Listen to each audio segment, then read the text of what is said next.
Hello ছাত্ররা, আমি শ্যামল sir. আমি তোমাদের আগের দিনে ক্লাস 11-এর তুল্যাঙ্ক ভার নিয়ে আলোচনা করছিলাম। সেখানে আমি লাস্ট অ্যাসিডের তুল্যাঙ্ক ভার নিয়ে আলোচনা করেছিলাম। আজকে আমাদের ক্লাস শুরু করব মূলকের তুল্যাঙ্ক ভার দিয়ে। তো দেখো, বোর্ডে আমি মূলকের তুল্যাঙ্ক ভার বলে একটা সংকেত লিখেছি যে মূলকের তুল্যাঙ্ক ভার ইকুয়াল টু মূলকের ওজন ডিভাইডেড বাই মূলকের যোজ্যতা। একটা উদাহরণ বলি, জিনিসটা ক্লিয়ার হবে। সে সালফেট মূলক, এই সালফেট মূলকের সংকেত ওজন কত আমরা দেখি। 32 plus 416 64 equal to 96 divided by sulphate মূলকের যোজ্যতা হচ্ছে 2। সুতরাং মূলকের তুল্যাঙ্ক ভার ইকুয়াল টু 96/2।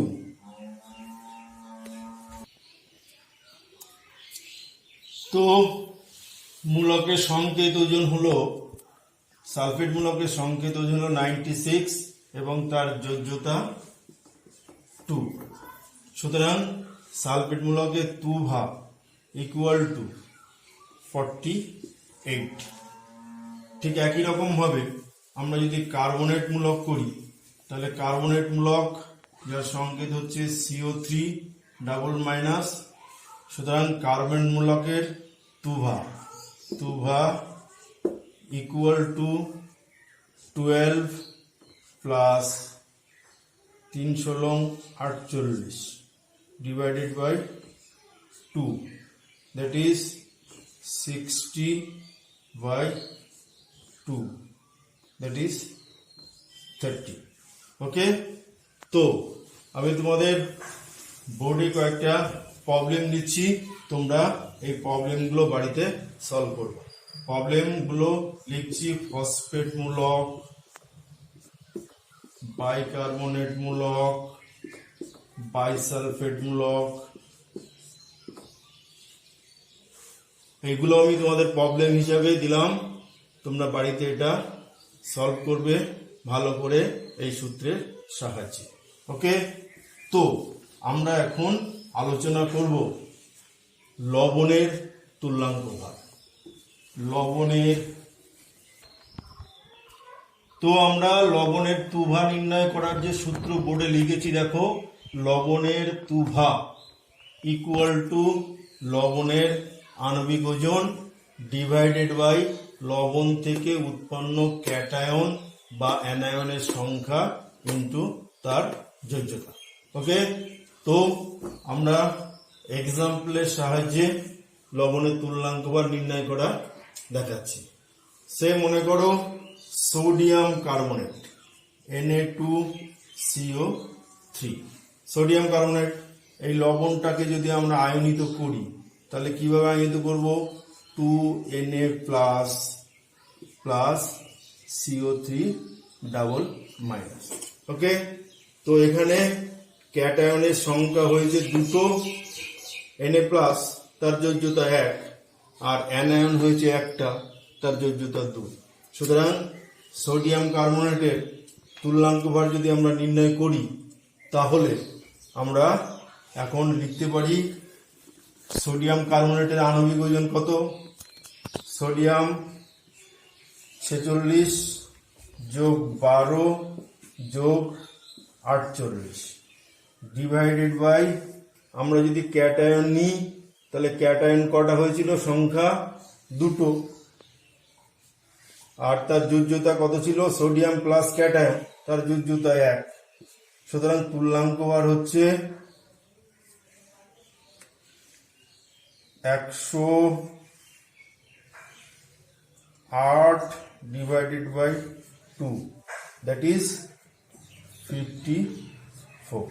ওকে, তো আমি আরো একটা উদাহরণ দিচ্ছি লবণের, সরি এখানে হবে 106, যোগ করলে 106 হয়, 106 এটা হবে 53। ওকে, আমি আবারও বলছি যে সোডিয়াম কার্বনেটের আণবিক ওজন হচ্ছে 106 এবং তার যে ক্যাটায়ন উৎপন্ন হয়েছে দুটো এবং তার যোজ্যতা হচ্ছে 1, ফলে আমরা আণবিক ওজন বাই 2 ইকুয়াল টু 53।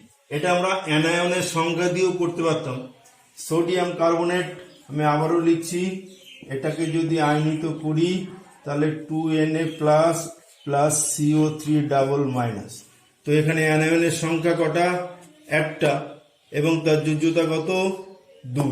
সুতরাং আমরা এখানে লিখতে পারি অ্যানায়নের সংখ্যা ইন্টু তার যোজ্যতা, দ্যাটস ইকুয়াল টু 2। সুতরাং এক্ষেত্রেও আমরা 53 পাবো। তো আমরা আর একটা উদাহরণ দিচ্ছি, Al2SO4 হোল 3। এই অ্যালুমিনিয়াম সালফেটের তুল্যাঙ্ক ভার কত? তো এই অ্যালুমিনিয়াম সালফেটটাকে যদি আমরা আয়নিত করি তাহলে কি দাঁড়ায়? 2L3 plus plus 3SO4 double minus. Okay, তো অ্যালুমিনিয়াম সালফেটটাকে যদি আমরা আয়নিত করলাম, করে দেখলাম যে ক্যাটায়নের সংখ্যা হয়েছে দুটো এবং এই ক্যাটায়নের যোজ্যতা হচ্ছে 3, আর অ্যানায়ন হয়েছে 3টে এবং তার যোজ্যতা হয়েছে 2। তাহলে অ্যালুমিনিয়াম সালফেটের এবার তুল্যাঙ্ক ভার আমরা নির্ণয় করব। তুল্যাঙ্ক ভার ইকুয়াল টু আমরা লিখতে পারি অ্যালুমিনিয়াম সালফেটের আণবিক ওজন ডিভাইডেড বাই তার ক্যাটায়নের সংখ্যা ইন্টু তার যোজ্যতা বা অ্যানায়নের সংখ্যা ইন্টু তার যোজ্যতা। So aluminium sulphate Al2SO4 whole 3 এর 2 ভাগ equal to 2 into 27 plus 32 plus 64 into 3 divided by 3 into 2 বা 2 into 3। আমরা যদি অ্যানায়ন নিই তাহলে অ্যানায়নের সংখ্যা হচ্ছে 3, তার যোজ্যতা হচ্ছে 2। যদি ক্যাটায়ন নিই তাহলে ক্যাটায়নের সংখ্যা হচ্ছে 2 এবং তার যোজ্যতা 3। তো সুতরাং আমরা লিখতে পারি 42 divided by 6 equal to 57। Okay, aluminium সালফেটের তুল্যাঙ্ক ভার আমরা পেলাম 342 divided by 6, that's equal to 57। Okay, তাহলে লবণের তুল্যাঙ্ক ভার তোমরা বুঝতে পারলে। আমি তোমাদের প্র্যাকটিসের জন্য দু একটা টাস্ক দিচ্ছি, তোমরা বাড়িতে প্র্যাকটিস করবে। Sodium bicarbonate, calcium sulphate, calcium phosphate, এগুলো তোমাদের প্র্যাকটিসের জন্য আমি বাড়িতে প্রবলেমের জন্য দেয়া হলো। তো এখন আমরা যেটা আলোচনা করব সেটা হচ্ছে অক্সাইডের তুভা। এখন আমরা আলোচনা করব অক্সাইডের তুভা। অক্সাইডের তুভা ইকুয়াল টু অক্সাইডের মোট ওজন বা আণবিক ওজন ডিভাইডেড বাই অক্সাইড থেকে উৎপন্ন ক্যাটায়নের সংখ্যা ইন্টু তার যোজ্যতা বা অক্সাইড থেকে উৎপন্ন অ্যানায়নের সংখ্যা ইন্টু তার যোজ্যতা। ওকে, তো আমরা একটা উদাহরণের সাহায্যে বোঝাই, দেখাই। MgO, তো এই অক্সাইডটাকে যদি আমরা আয়নিত করি তাহলে হবে Mg2+O⁻। সো ম্যাগনেসিয়াম অক্সাইডের 2 ভাগ ইকুয়াল টু ম্যাগনেসিয়াম অক্সাইডের আণবিক ওজন magnesium 24 plus 16, 24 plus 16 divided by ক্যাটায়নের সংখ্যা কটা? একটা, তাহলে 1, তার যোজ্যতা কত? 2, দ্যাটস ইকুয়াল টু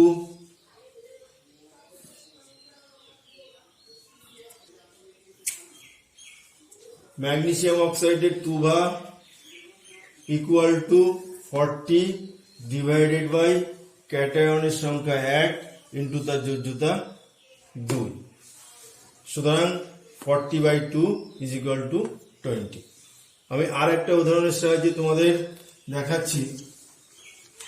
সে মনে করো aluminium oxide, so very very important, Al2O3 এর 2 ভাগ নির্ণয় করব। তো এটার তুল্যাঙ্ক ভার নির্ণয় করতে গেলে এটাকে আয়নিত করতে হবে। আয়নিত করলে কি দাঁড়াবে? 2L3+ plus 3O⁻। ওকে, তো এর 2 ভাগ ইকুয়াল টু 27 দুগুণ 54 যোগ 48 ডিভাইডেড বাই ক্যাটায়নের সংখ্যা 2 ইন্টু তার যোজ্যতা 3, দ্যাটস ইকুয়াল টু 8 আর 4 12, 2 হাতে 1, 5 আর 4 9 আর 1 10,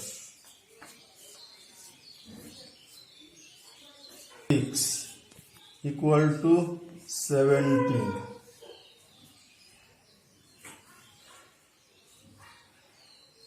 অ্যালুমিনিয়াম অক্সাইডের 2 ভাগ ইকুয়াল টু অ্যালুমিনিয়াম অক্সাইডের আগু divided by 6, that's equal to 17।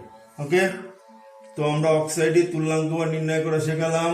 আমি কয়েকটা টাস্ক দিচ্ছি তোমাদের, তোমরা সেটা বাড়িতে প্র্যাকটিস করবে। দেখাই টাস্কগুলো।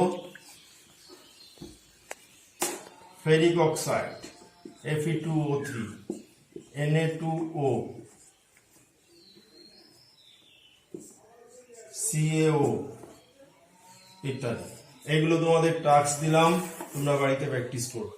এবার আমরা আলোচনা করব কয়েকটা নিউমেরিক্যাল প্রবলেম, তুল্যাঙ্ক ভার সংক্রান্ত কয়েকটা সিম্পল অঙ্ক আমরা এখন আলোচনা করব। আমরা এখন নিউমেরিক্যাল প্রবলেম নিয়ে আলোচনা করছি। কোনো একটা ধাতব অক্সাইড যৌগে ওজন হিসাবে 40% ধাতু থাকে।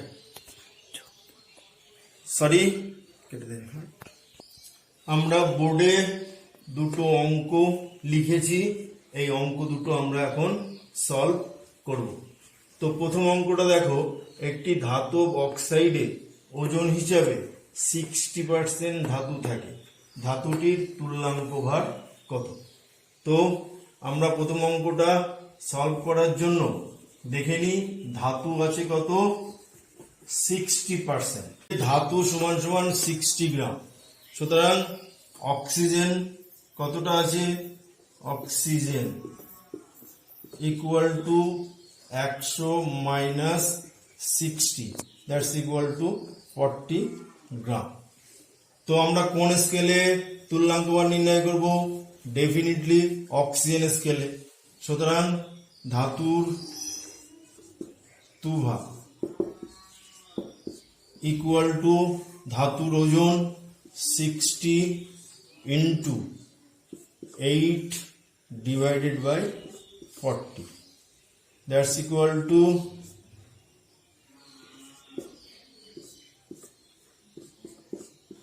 12।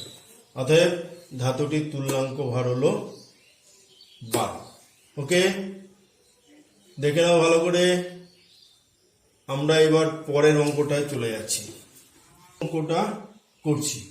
দেখো দ্বিতীয় অঙ্কে বোর্ডে আমাদের অঙ্কটা লেখা রয়েছে যে একটি x গ্রাম ধাতব ক্লোরাইড যৌগে y গ্রাম ধাতু থাকে, ধাতুটির তুল্যাঙ্ক ভার কত। তো বোর্ডে আমরা দেখো লিখেছি ধাতব ক্লোরাইডের ওজন x গ্রাম, ধাতুর ওজন y গ্রাম। সুতরাং ক্লোরাইডের ওজন কি হবে, x থেকে ধাতুর ওজনটা বিয়োগ করলে ক্লোরাইডের ওজন পাওয়া যাবে। সুতরাং ধাতব তুল্যাঙ্ক ভার ইকুয়াল টু ধাতুর ওজন, কত ধাতুর ওজন, ধাতুর ওজন হচ্ছে y ইন্টু, এটা যেহেতু ক্লোরাইড স্কেলে ফেলতে হবে কারণ ক্লোরাইড যৌগ, y ইন্টু 35.5 ডিভাইডেড বাই সংযুক্ত ক্লোরাইডের ওজন, that's equal to x minus y। সুতরাং ধাতুটির তুল্যাঙ্ক ভার হবে y into 35.5 divided by x minus y। তো আমরা দুটো প্রবলেম নিয়ে আলোচনা করলাম। এখন আমরা পড়ব শতকরা সংযুক্তি। শতকরা সংযুক্তি একটা যৌগে উপাদান মৌলগুলি তার ওজন হিসাবে শতকরা কত ভাগ আছে সেটাকেই বলা হয় শতকরা সংযুক্তি। একটা উদাহরণ দিই, জলে হাইড্রোজেন এবং অক্সিজেন আছে, সুতরাং ওজন হিসাবে হাইড্রোজেন এবং অক্সিজেন কতটা আছে সেটাকেই তাদের শতকরা সংযুক্তি বলে।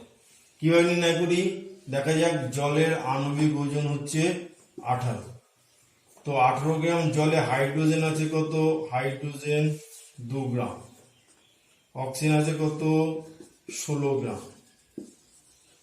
সুতরাং আমরা লিখতে পারি 18 গ্রাম জলে হাইড্রোজেন থাকে 2 গ্রাম, 1 গ্রাম জলে হাইড্রোজেন থাকে 2/18,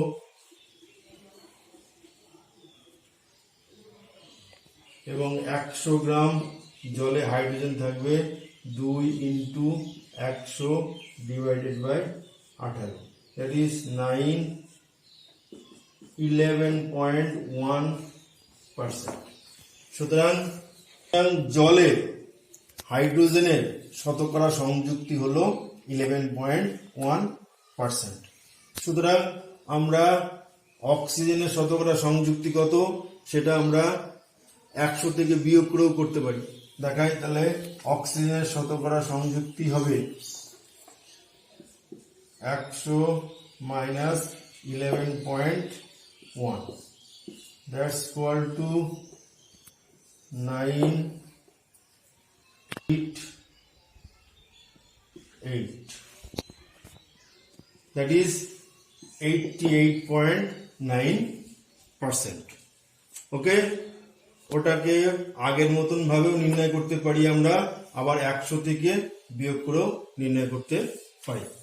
ওকে, তো যৌগটা হলো glucose,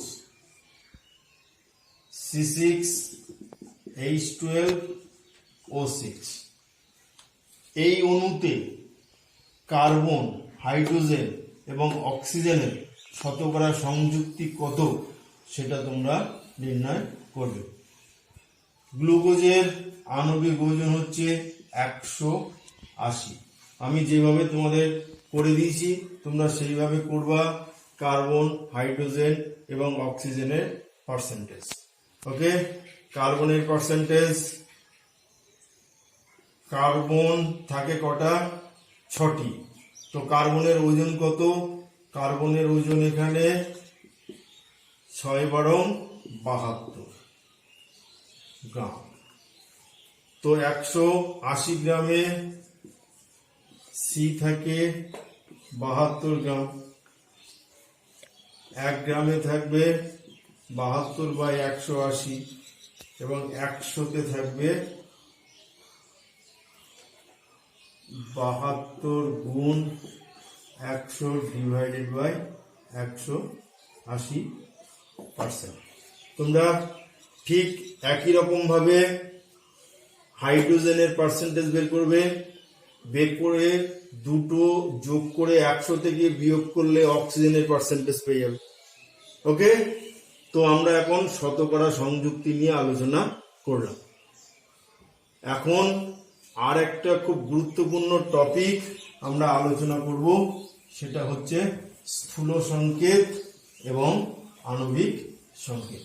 so very very important topics, স্থূল সংকেত এবং আণবিক সংকেত। স্থূল সংকেত কাকে বলে? একটি যৌগের অণুতে উপাদান মৌলগুলো যে পরমাণু সংখ্যায় থাকে তাদের লঘিষ্ঠ অনুপাত নিয়ে যে সংকেত তৈরি হয় তাকে বলা হয় স্থূল সংকেত। একটা উদাহরণ দিই, গ্লুকোজ, যার সংকেত হচ্ছে C6H12O6। তো গ্লুকোজ অণুতে কার্বনের পরমাণুর সংখ্যা 6, হাইড্রোজেনের পরমাণুর সংখ্যা 12, অক্সিজেনের পরমাণুর সংখ্যা 6। সুতরাং carbon is to hydrogen is to oxygen, এদের পরমাণু সংখ্যার লঘিষ্ঠ অনুপাত হলো 6:12:6, দ্যাটস ইকুয়াল টু 1:2:1। সুতরাং গ্লুকোজের স্থূল সংকেত কি হবে? CH2O। দেখো কার্বন একটা আছে, হাইড্রোজেন দুটো, অক্সিজেন একটা, সুতরাং গ্লুকোজের স্থূল সংকেত হবে CH2O। ওকে, তো এখন আমরা আলোচনা করছি আণবিক সংকেত। আণবিক সংকেত কাকে বলে? একটি যৌগের অণুতে উপাদান মৌলগুলি যে যে পরমাণু সংখ্যায় থাকে সেই পরমাণু সংখ্যাগুলোকে নিয়ে যে সংকেত পাওয়া যায় তাকে বলা হয় আণবিক সংকেত। একটা উদাহরণ বলি, সে গ্লুকোজের অণুতে 6টি কার্বন পরমাণু থাকে, 12টি হাইড্রোজেন পরমাণু থাকে এবং 6টি অক্সিজেন পরমাণু থাকে। সুতরাং গ্লুকোজের আণবিক সংকেত কি হবে? C6H2। ভালো করে খেয়াল করো, দেখো এই গ্লুকোজ অণুতে 6টা কার্বনই আছে, 12টা হাইড্রোজেন পরমাণু আছে, 6টা অক্সিজেন পরমাণু আছে। সুতরাং পরমাণুর সংখ্যাগুলো যেরকম ছিল ঠিক সেরকম ভাবে প্রকাশ করে যে সংকেতটা পাওয়া যায় সেটাকেই বলা হয় আণবিক সংকেত। কিন্তু স্থূল সংকেতটা কি করে নির্ণয় করতে হয়? এদের এই পরমাণু সংখ্যার লঘিষ্ঠ অনুপাত নিয়ে সংকেত করতে হয়। সুতরাং স্থূল সংকেত এবং আণবিক সংকেতের মধ্যে পার্থক্য তোমরা নিশ্চয়ই বুঝতে পেরেছ। এখন এই স্থূল সংকেত এবং আণবিক সংকেতের মধ্যে আমরা একটা সম্পর্ক দেখাবো। সম্পর্কটা হলো স্থূল সংকেত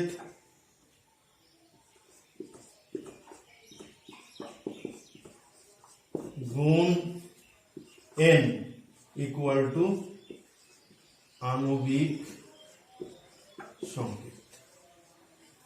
খুব ইম্পর্টেন্ট একটা ফর্মুলা, যেখানে n হচ্ছে শূন্য বাদে যে কোনো ধনাত্মক সংখ্যা।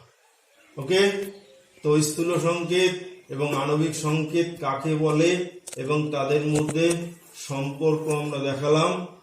আমরা পরের দিনে এই সংক্রান্ত অঙ্ক করব। আজ আমরা এখানে শেষ করছি। ভালো থাকো, ধন্যবাদ।